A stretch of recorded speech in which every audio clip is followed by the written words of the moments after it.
we have a vending machine that you all can get books out of, and you can take them home, you can read them, they belong to you. For scholars at Hayes K-8 school, their desires to do well in school just elevated to a new level.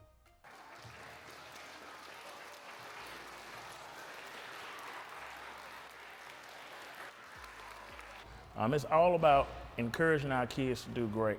Not good, we want them to do great. And we know one thing about our students here is they love to read, and that's an area that we're focusing on. A brand new book vending machine now sits inside the school hallways, giving students the chance to earn free books. What will you do to earn a free book? Well, I will respect my teacher and do good things, doing my work right, and then if my teacher gives me my coin, I can get the book I want.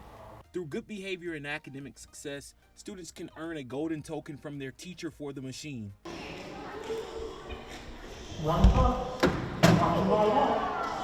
How will you encourage your classmates to earn tokens? You can try to clean up around your area, and so like the teacher can see and they can give them token, and then we can go to the book machine and get their favorite book.